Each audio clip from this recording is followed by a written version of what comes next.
Okay, so yeah, having issues with the city leaders, wasn't really feeling. They wasn't feeling me. I wasn't feeling them. So I didn't really support too much of what the events and all that. I wasn't the type that wanted to be patted on the back. I just didn't like all that. Actions speak louder than words. And so they really didn't support me. They didn't support no organization financially in the inner city, and that was a big thing. The grassroots organization didn't get no support. They would support the Boys and Girls Club or one of the businesses we had in Milwaukee was called the Running Rebels. They got some support, but the grassroots organizations, the ones that was really stumping out there, really out there feet on the ground, in the trenches. We wouldn't get no support. It was, we had to do what we had to do to make money. And then they wouldn't let us do that because they wouldn't let us have no events, they would give us the permits we needed. Everything was about money, money, money. When we tried to rent a facility, rent a park, or get something, because this is for the community, man. We can't afford to spend money like we making money like this is a concert or something, like we promoters and we promoting concerts. We doing community events, we giving away backpacks and food and meals and different things like that. Everything we can get our hands on. We was donating back to the community, and our services, cutting grass, shoveling snow, cleaning yards, different things like that. We was hauling stuff away for free in our trucks, and so that was gas and labor and all of that we was taking care of.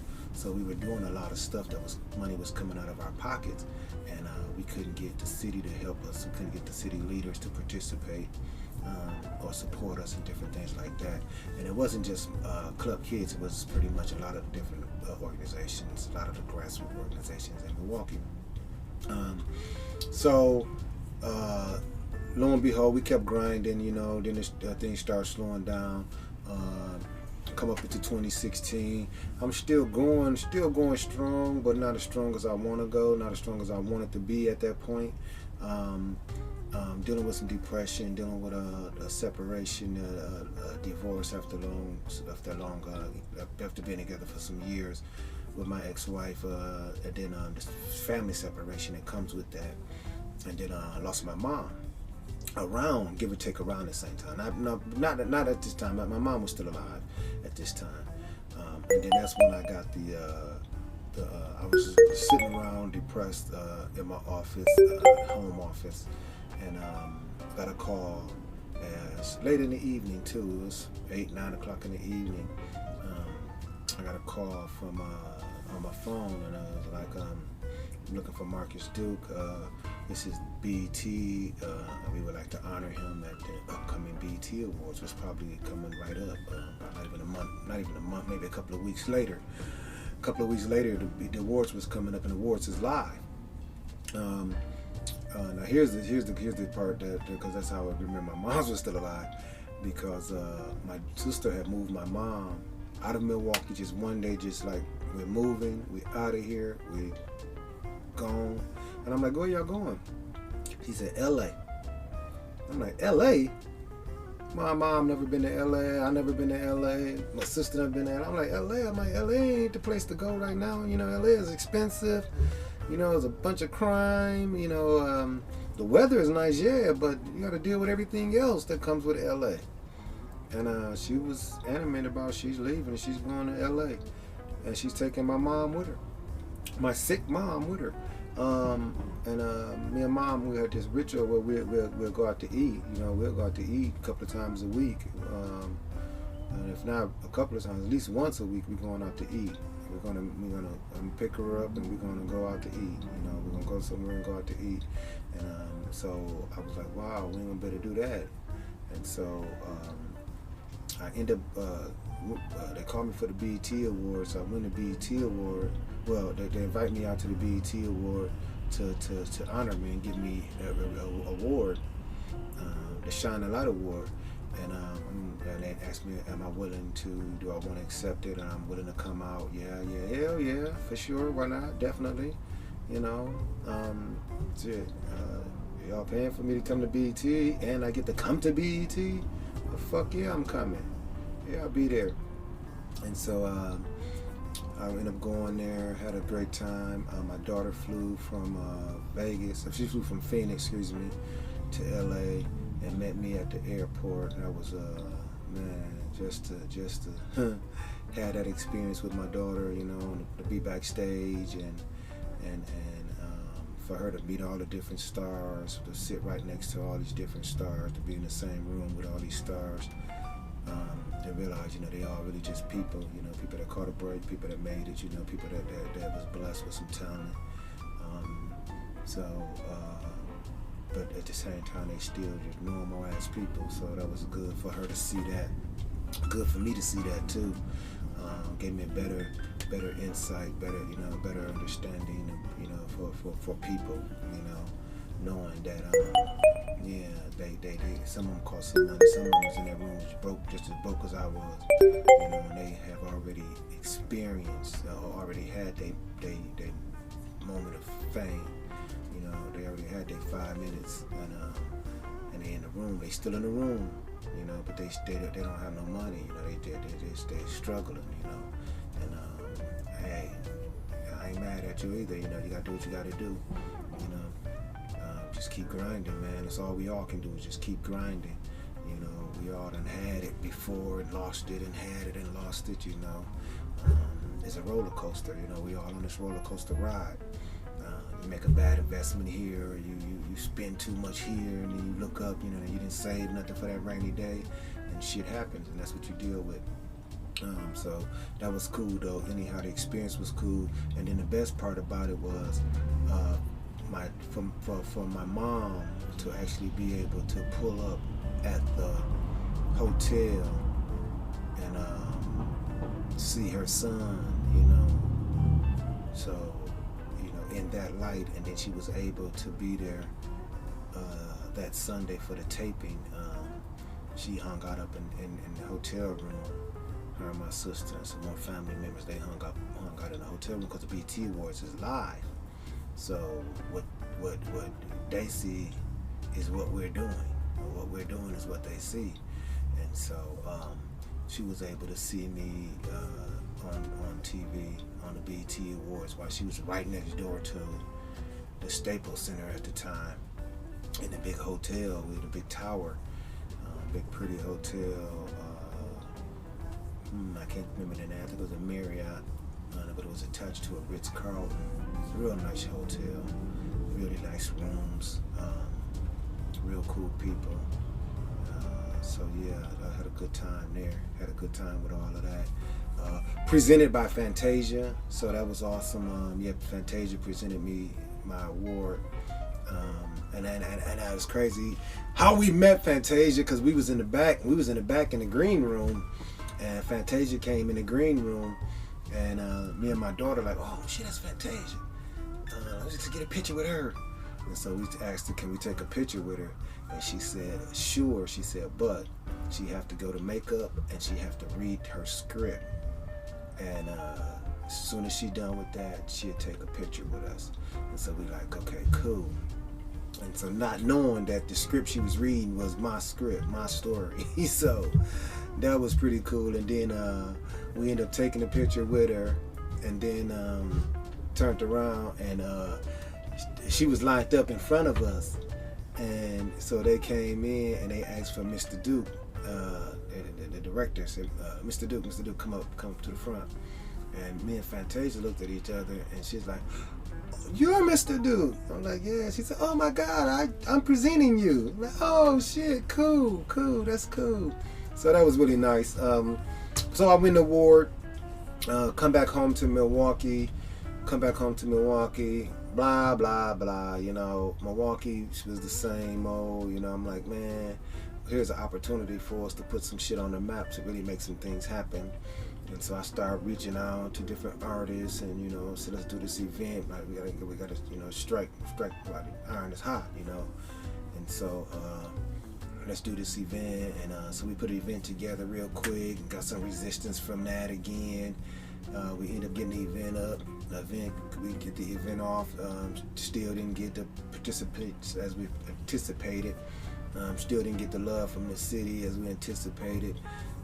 Still didn't get the openness to the city saying, okay, wait a minute, if LA can recognize this shit, you know, maybe we need to rethink, you know, how we approaching this.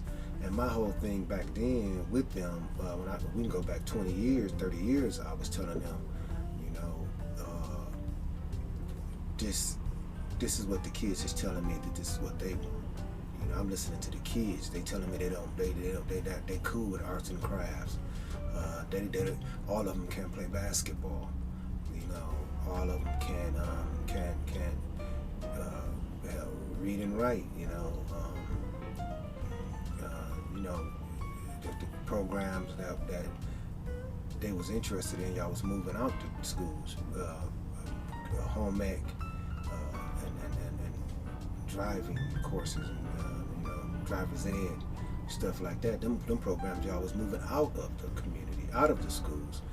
Them the programs that they was like the wood class, woodworking, and you know, different things like that. Them the classes that people was liking, even band class. You know, I remember I was in the marching band. I played the drums. You know, I ended up playing the drums at church. You know, from learning how to play the drums in the marching band, learning how to keep the rhythm. You know, and learning what's the difference between the bass drum and the snare drum. You know, and the sounds. And so I learned that stuff. But so that, you know, audio visual, you know, that's stuff that people can pick up on. It's just so the schools was taking all that out and keeping in math and spelling, the things that is automatically being done for us today. Anyhow, you know, if you want a math problem solved, you just pick up a calculator. You know, spelling, everything is auto spell check, you know. So the stuff that they was trying to teach us is stuff that we still didn't learn, and stuff that we still need help with today. But it's also stuff that technology has provided the sources to get it done. You know, the stuff that they wasn't providing, literacy for wealth, you know, for money, or how to save, how to bank, you know, different things like that. That kind of stuff they didn't teach us. So that's the type of stuff that the kids wasn't learning. But they wanted to learn different things like that. Back then, they wanted to learn the industry, you know. There was a lot of rappers coming up, you know, Run DMC and Salt and Pepper, and, you know, I mean, the list goes on. Then we got into the NWAs, and then we got into the Master P's and all that, and them artists they had their own labels. You know, they was producing, distributing, you know, everything in the house, and they was teaching the world, they was teaching the entrepreneurs, they were teaching the future entrepreneurs the game. And I was trying to tell the city leaders in Milwaukee that this is what this kids is asking for. This is what they want, you know, and they wasn't listening. They still haven't listened to this day, and that's one of the biggest reasons that Milwaukee music scene, Milwaukee entertainment scene is so whack and so, you know, scattered. There's a few that came out of there, nothing really major.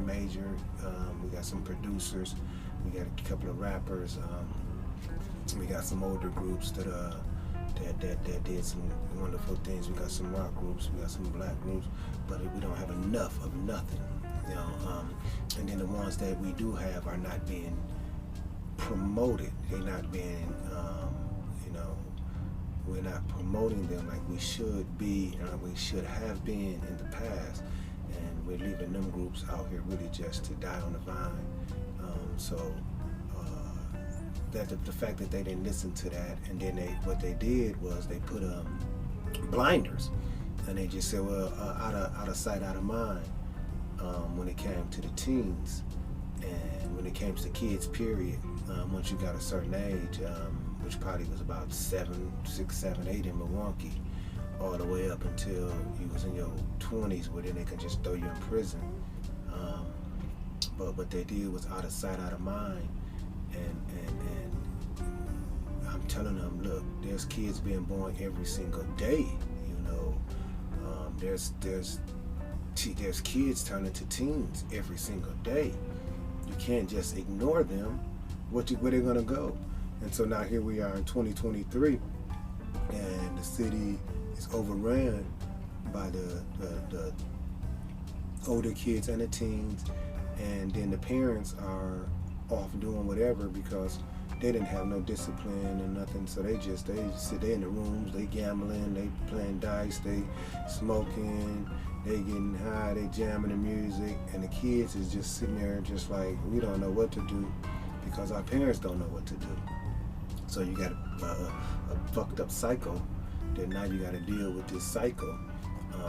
And then now you wonder why the crime rate is just ridiculously high, why dropout rate is ridiculously high, you know, why the pregnancy rate is high, you know, just everything is just high, you know, the drugs is high, you know, you know, everything is high because the city went low before, you know, they put everything, want to bury everything, they want to put everything under, you know.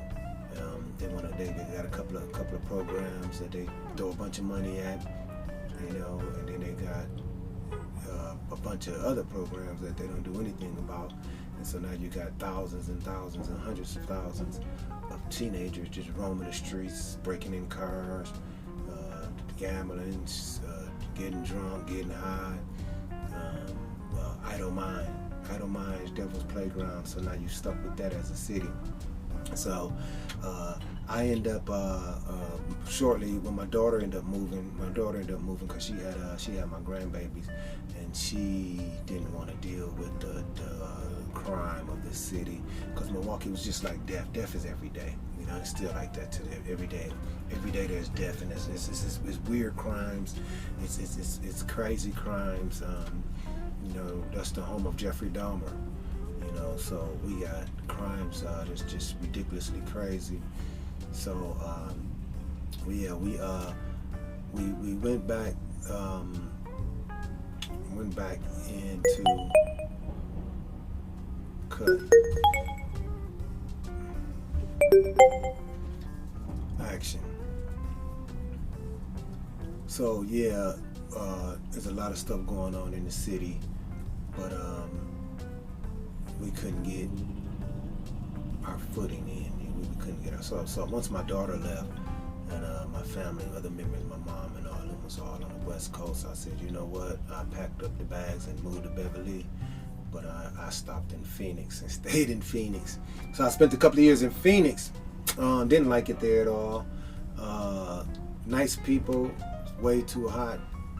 Should no city in the world be that hot in the summertime. And as long as it be hot, it's hot for like 6 months straight. So probably longer than that. It get hot in April. It goes into the hundreds in April in Phoenix, and it stays into the hundreds into October. So that's just, you know, somebody need to ask me for that. And it's big city, it's spread out. It's really a region. It's not really just a city, because you got Phoenix and Tempe, and you got Mesa, and you got Glendale, and you got Foxdale, and Riverdale, and Blooderdale, and Gluggagale. It's huge. It's huge. You know, it's everywhere. You know, there's people everywhere, and you know, travel time is our minimum to go anywhere. You know, you want to go from A to B, there's an hour drive. So I didn't really like that, and then that's when I really started first really encountering racism from a different, unexpected race, from an extremely unexpected race. From being in Milwaukee, and I'm gonna do a whole podcast on this too. from being in Milwaukee, we have a decent Mexican population. Mexican, they got a certain side of town that they pretty much live on, what you call the South Side. You go on the South Side, and we'll go get a lattes, or we'll go over there and get burritos and taco trucks and stuff like that. So we go to the South Side, and we didn't experience hey, what's up, Holmes? It's always real cool. We always had like a equal vibe going.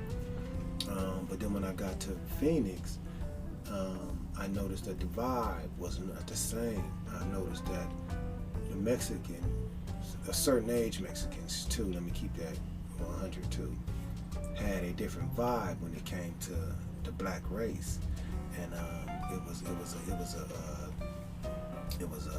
racist vibe, and I was like, what the fuck, where that come from, and so then after that, I came over to Vegas, and that shit took it to a whole nother level, and being in Vegas, I bung it up a couple of times on a couple of, some of my social media, and they get mad, and the people get mad, and you race baiting, and you doing this and you doing that. But it ain't that. I'm not race baiting. I'm not doing none of that. I'm just calling it like I see it, and that's how I see it. I'm calling it like I see it. And what I seen was I am being discriminated against by Mexican people, and I was like, that's unbelievable. Why would they, discriminate against a black person? We in the struggle together, but it's different. It's different. The people are different from the Mexicans on the West Coast are different from the Mexicans in the Midwest. So I don't know. Hopefully we can do better. But anyhow, that's pretty much it. I ended up coming to Vegas. I've been in Vegas now. I got in Vegas. I was traveling actually, coming from Phoenix. I was gonna swing through here to see my uncle. My uncle was he was dying. He had a stroke, so he was bedridden, in bad shape. And so I wanted to come here and see him before anything happened to him. And I ended up getting stuck here for the pandemic. So I was in Vegas when everything closed down, when the casinos closed. And once they closed the casinos, I'm like, shit, this serious. It's Vegas. These motherfuckers closed their casinos. This shit, Nevada closed the casinos down. Something serious going on. That's their money. You don't fuck with the church's money. So they closed the casinos down, and it was down for a minute. And I was here that whole time. I was here until everything was lifted, and I was able to fly. The first thing I did was flew back to Milwaukee. First thing I did, I had to go back to Phoenix first. I had to go take care of some business in Phoenix. I was able to fly back to Phoenix, and after I flew back to Phoenix, I jumped on a plane and flew back to Milwaukee right away. Because that was my intention when I left the first time, was headed to Milwaukee, and I got stuck in Vegas for the pandemic. I was there with my sister and my uncle. My uncle eventually passed away, so God rest his soul. Love you, man. But anyhow, I came to Vegas. I've been in Vegas for the last few years. Once I got to Vegas, I realized that the homeless population is off the chain. It's so bad, they got the homeless coming up out the sewer. They just literally come up out the sewer. They come up out the ground. Literally, they're everywhere. It's like some cities you'll go to, the homeless population is concentrated in a certain area. Not here in Vegas. Here in Vegas, the homeless population is everywhere. Everywhere. So you have to deal with that here.